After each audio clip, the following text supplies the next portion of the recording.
On this week's Hot List, Guiding Light, Indonesia takes the Asean Chair. Can it make a difference in the peace process in Myanmar? Cop stops, police are now banned from issuing tickets on the spot to prevent bribery. Will it really? And Fashion Future, why Indonesia is much more than batik.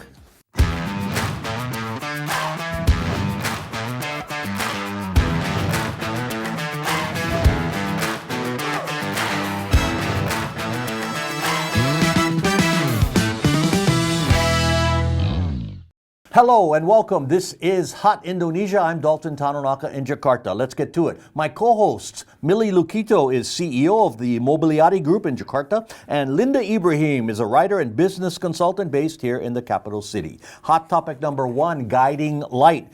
Before the much-anticipated G20 summit in Bali this month, another important group convenes next week in Cambodia. Members of the Association of Southeast Asian Nations, ASEAN, will gather with the focus undoubtedly on the situation in Myanmar, where a coup in February last year has resulted in thousands dead, 1 million people displaced, and democracy leaders in jail.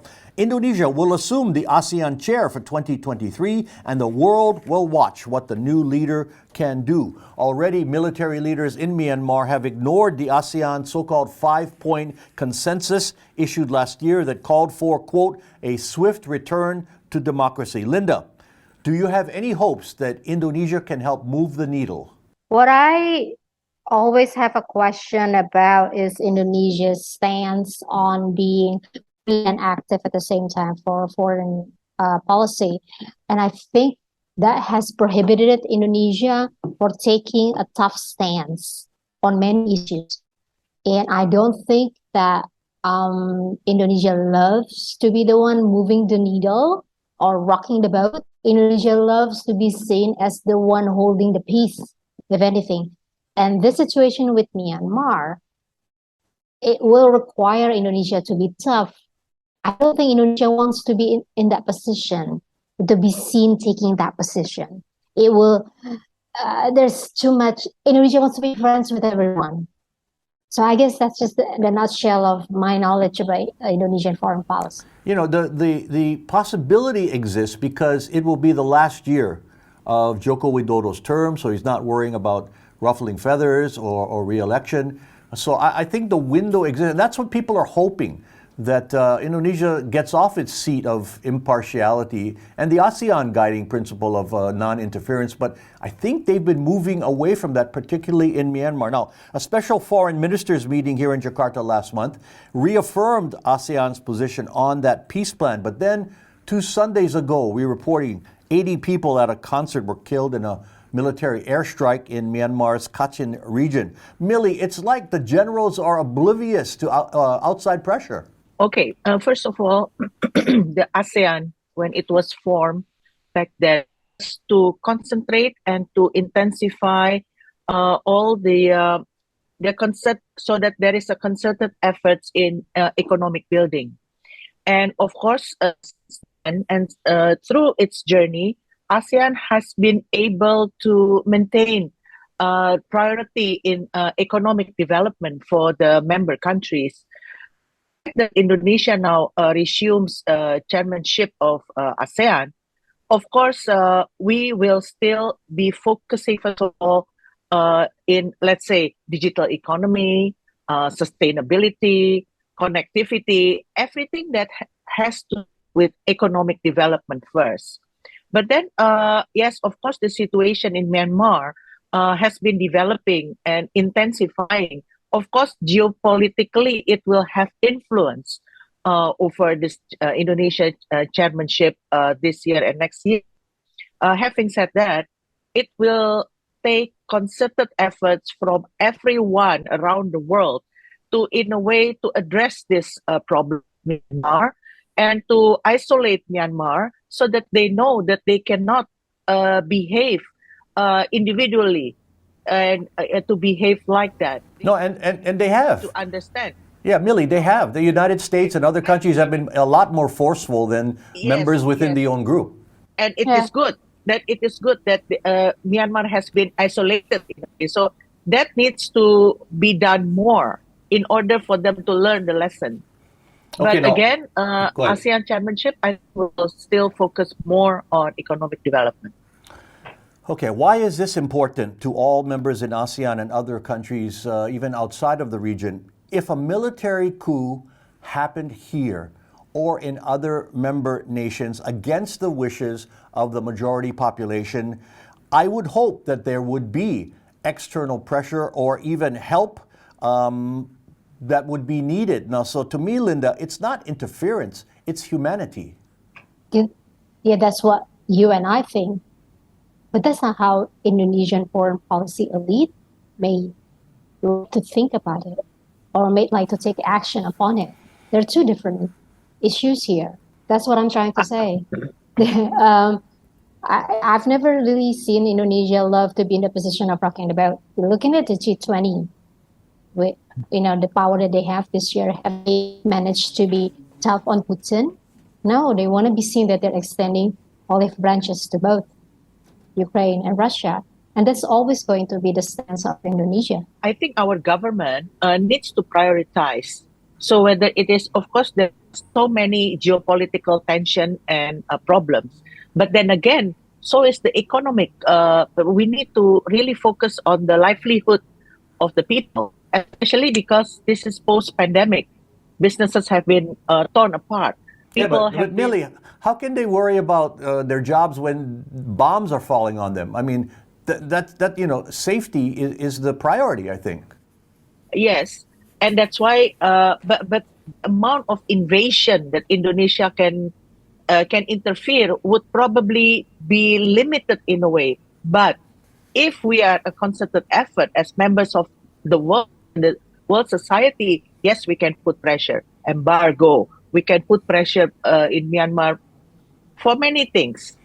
But Yeah. I think it's not the position that Indonesia doesn't want to take a position, but the position should be where to prioritize. And I know the government wants to prioritize economic development first and foremost. Well, I think settle the peace, then you move to that. But, Myanmar was not invited to the foreign ministers meeting last month, and it's not invited to next week's summit in Phnom Penh. So to wrap this up, Linda, shouldn't maybe they engage and face their counterparts directly to try to talk sense, hopefully?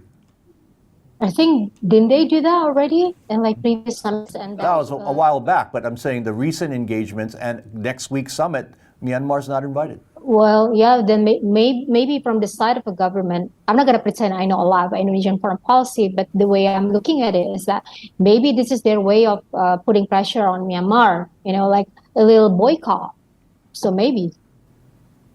Well, let's see if it works. And they don't. I'm not saying Indonesia has to get military thoughts in their head, but be the mediator, push the agenda, be the peacemaker. And if sitting on the side, they think they can do that, I don't think that's the right policy. Anyway, Hot Indo will continue shortly with cop stops. Will the latest move stop police corruption on the streets?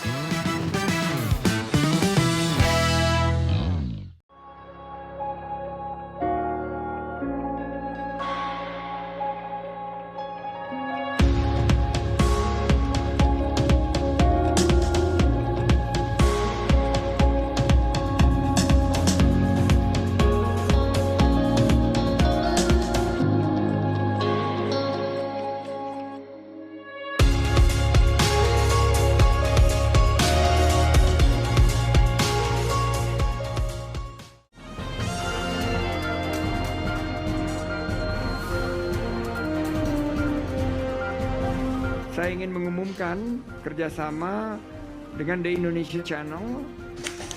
Saya mendorong semua entitas untuk bergabung dalam upaya ini dengan mempromosikan produk dan layanan mereka di platform digital yang unik ini.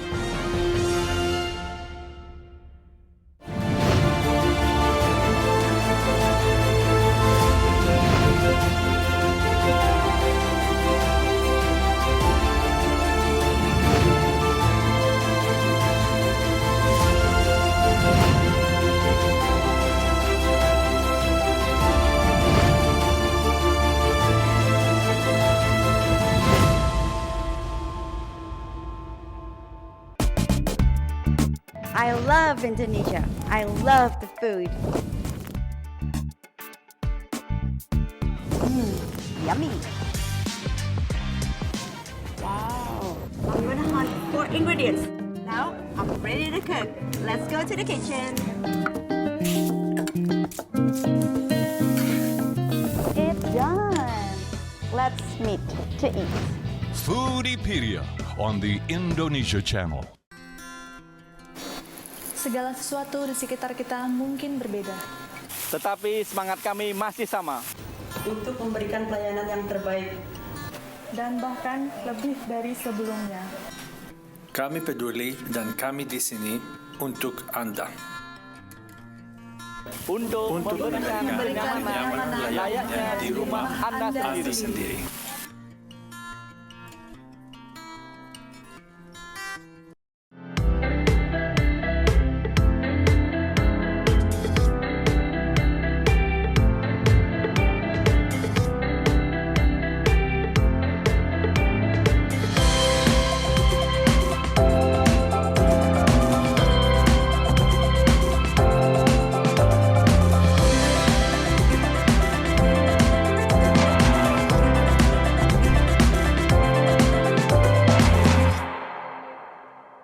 Hi, I'm Rory He. You're watching the Indonesia Channel, the home of good sport.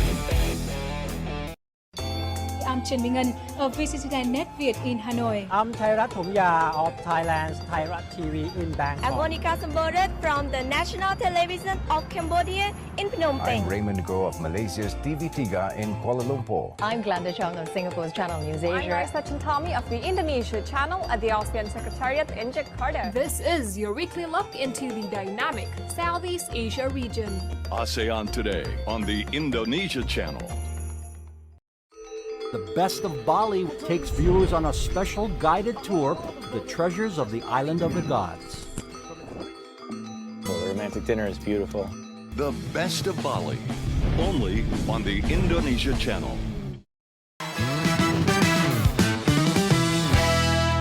You are watching Hot Indonesia with Millie, Linda, and me. Here's hot topic number 2, cop stops.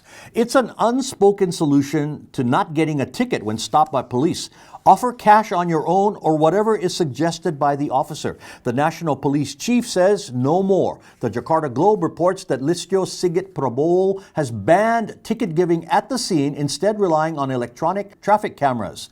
This is to end the street corruption that many motorists must deal with. The chief also said, ladies, that officers must, quote, smile and greet drivers upon approach. Millie, will it work?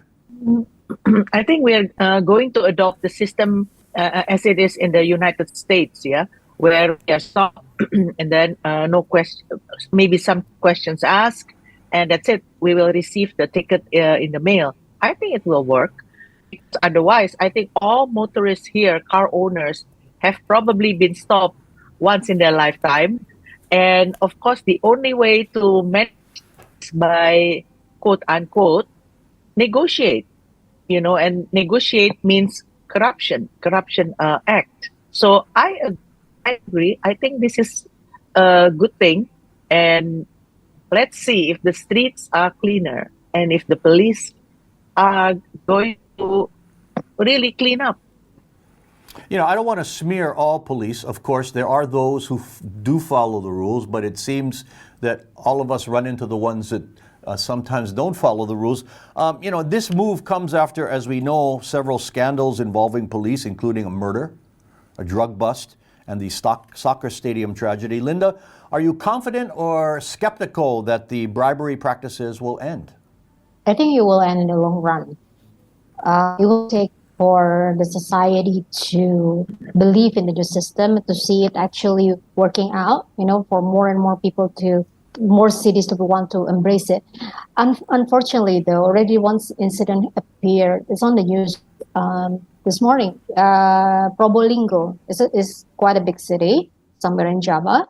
And motorists in Probolinggo decided, now that there is not going to be any police on the streets, they're just going to take off their license plate so that the camera won't pick up any, you know, misconduct or anything. And then they it was actually done en masse. Like there's like messages spread from one group to another, and then that's what been caught by the media.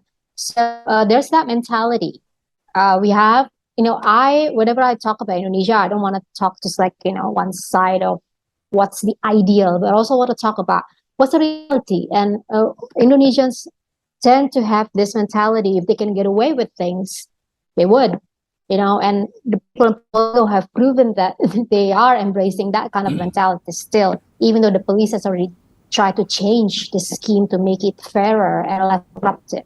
Yeah, I don't think they can't stop people. It's just that they can't issue tickets on the spot. They can stop them for speeding maybe and dangerous violations. But you're not going to have a police in every intersection in any street in Indonesia. Sure, or in any country. Reality. Yeah. So that's what they do. Good point. To be fair for our viewers, the public can be blamed as well for participation in the street corruption, not wanting to get their license taken away or subject to a bigger fine than, say, 50,000 rupiah, which is the standard gift to get out of it. That's $3.20. Authorities now must let it be known, if this thing is to work, that they cannot be bribed or they will not be bribed. Right, Millie? Yes, of course. But Indonesians are really, we have a love-hate relationship with the police. We need them, but we also don't want to need them. So this is, I think this is more not only a PR problem for the police, but substantially they need change from the ground up. And like Linda said, it will take a long time, but something needs to really drastically change. I mean, I'm so ashamed of knowing that the police is involved in drug dealing, in murder, in bribery. These are people who are supposed to protect us, but instead they are the mafia. So yeah, well, let's see how the police is going to transform itself in the next 5 years, 10 years, and 20 years and beyond. Yeah. And the police chief also issued another order the next day saying that, in conjunction with this, try to clean up, they all met with the president, if you remember. The order was superiors cannot accept money from officers below them for favors or promotions, which will be harder to track, right, Linda? I mean... No, here's the thing, Delton.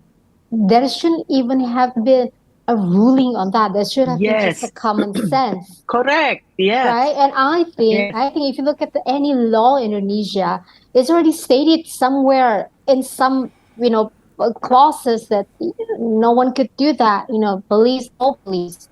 So the fact that they felt like they had to say it even and issue another edict on that.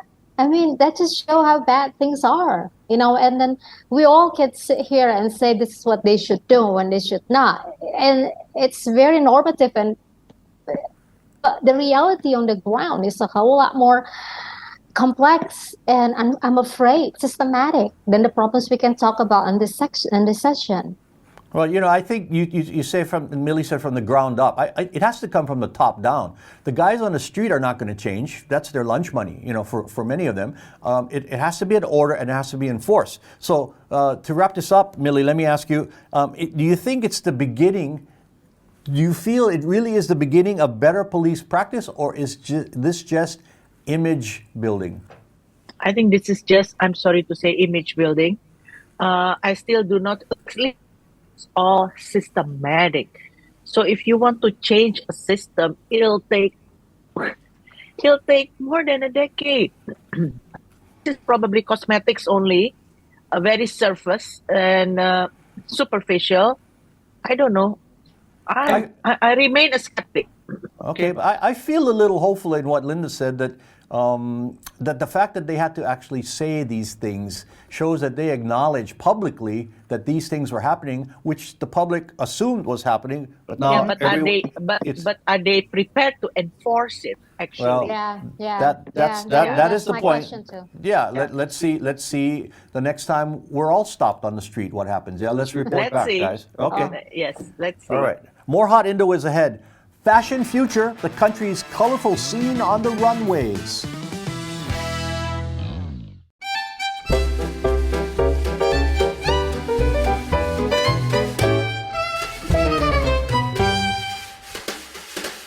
Produk lokal memang handal, kreasi lokal memang spesial.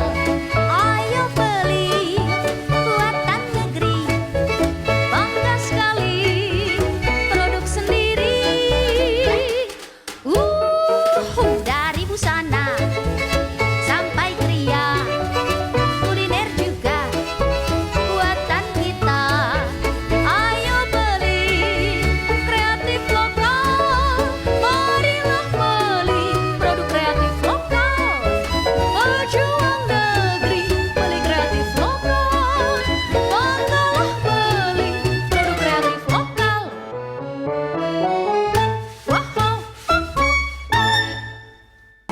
The Mr. Moonlight Show is back in the Mo Bar at the Mandarin Oriental, Jakarta. Come join the sexy fun and enjoy special drinks at the best entertainment in town.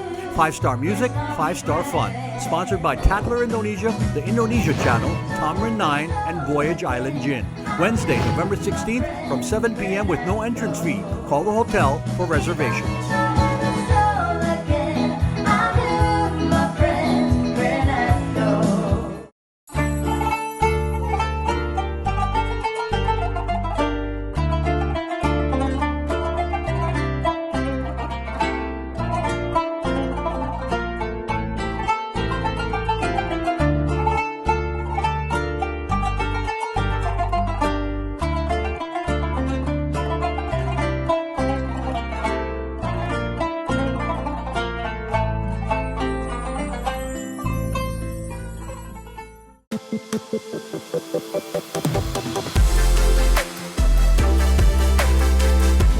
I'm Caitlin Turner, and welcome to Yoga Bliss. Exhale, reaching down to triangle pose. Roll your knee out and up to the sky, breathing here. Yoga Bliss, only on the Indonesia Channel.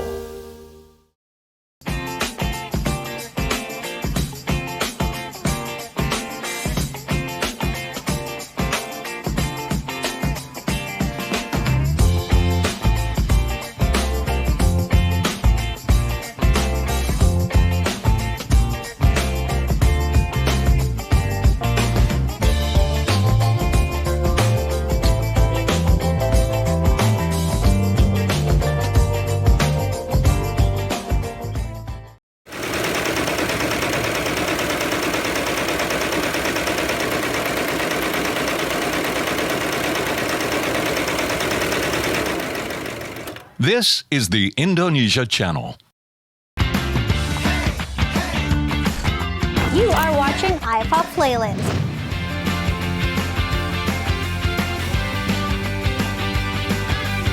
iPop on the Indonesia Channel.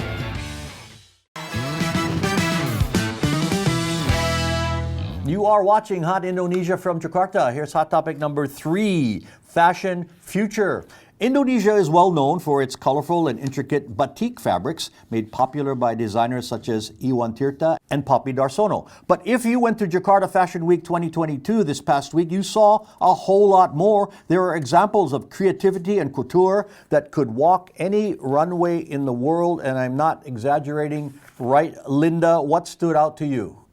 First off, it was Jakarta Fashion Week 2023. They always name it because the designs will be coming out in the market the year after. Thank you for clarifying that. Go ahead. It's the first time Jakarta Fashion Week returned to the offline scene after 2-year pandemic.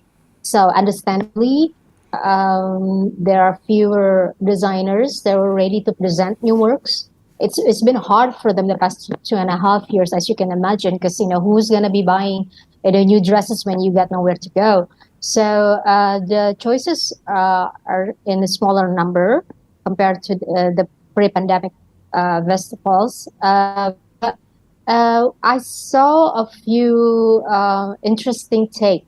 First is that the issue of sustainability, and the second one is on the issue of diversity.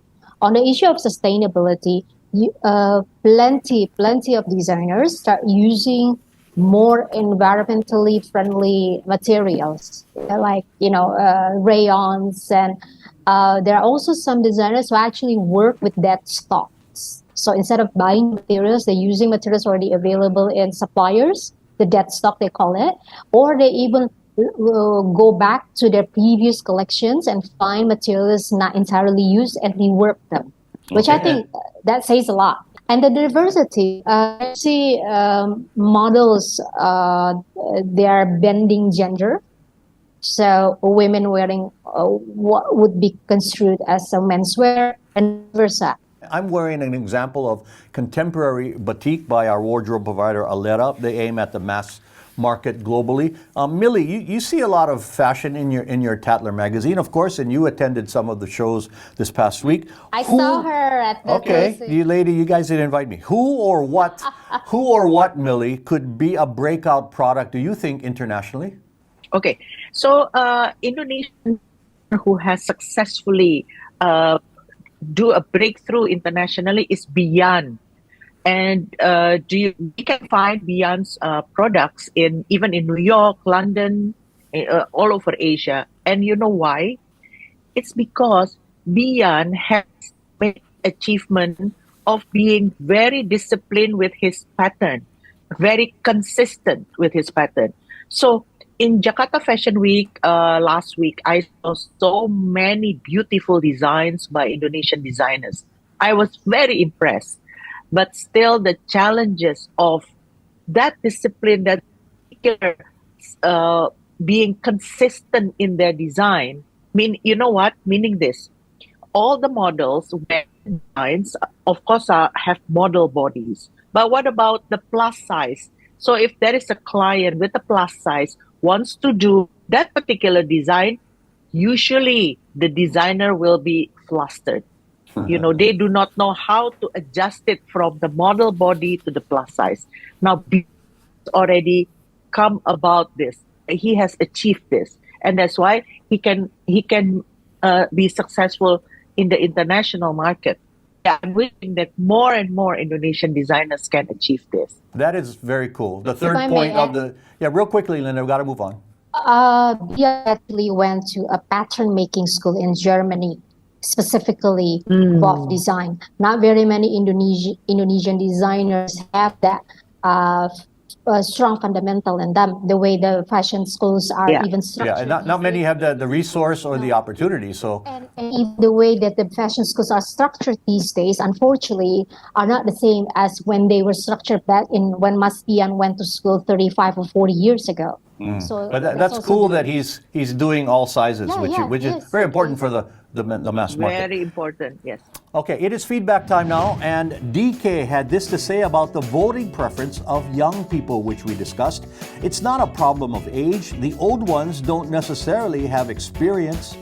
And Femka posted this: the news about the G20 has really sunk to the bottom of the ocean. No one is interested. Not sure about that. Here's how to contact us with your feedback. Email at hotindo@theindonesiachannel.com or comment through our Hot Indonesia or Indonesia Channel Twitter, Facebook, Instagram, and YouTube pages. Final words, Millie. As of today, there are exactly 60 days left in 2022. And when I read this morning, I was shocked how time flies. So holiday season is upon us again. And, the Christmas, the New Year. And then, of course, I would like to say we have to be careful, stay healthy, and stay safe. And to those who are thinking of traveling, again, number one, stay healthy and stay safe. Final words, Linda.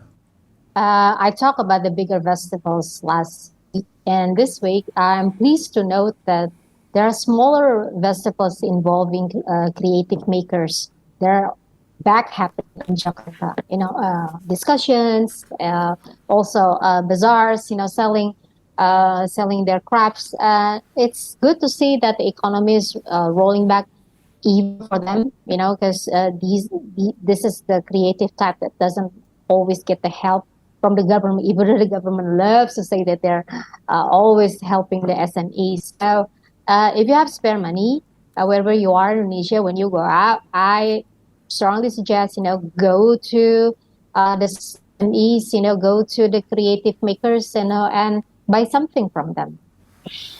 And my final words, the Halloween nightmare in South Korea this past weekend made it clear that human disasters are not confined to developing countries. Like the recent soccer stadium tragedy here, the deadly crush in Seoul was a combination of dangerous conditions and panic. It can happen anywhere, and it has. So everyone needs to educate themselves how to prevent the preventable.